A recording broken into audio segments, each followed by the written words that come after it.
stocks in news, and honestly plenty of them. Keep an eye on DLF.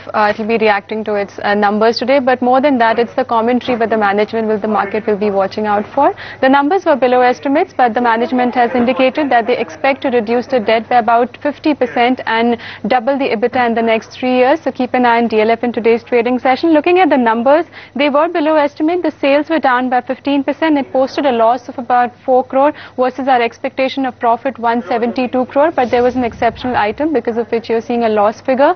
And looking at the stock of DLF, yesterday it was down by about 2.2%.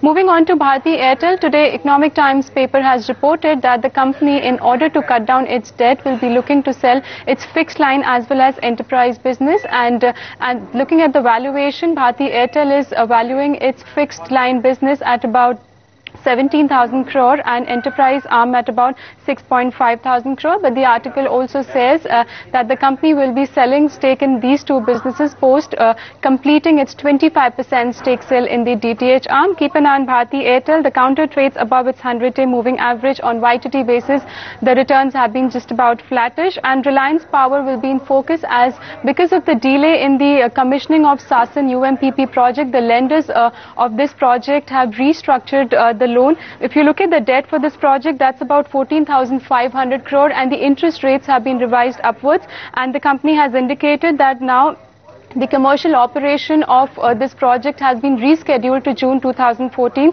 from an earlier date of about March 2013. Keep an eye on Reliance Power. The stock currently is testing its 50-day moving average. On YTD basis, the stock of Reliance Power is down by about 23%. And IFCI will be in focus as the chairman of the company, Mr. Atul Rai, has resigned from the company. And well, if you look at the stock yesterday, it was down by about close to 3%.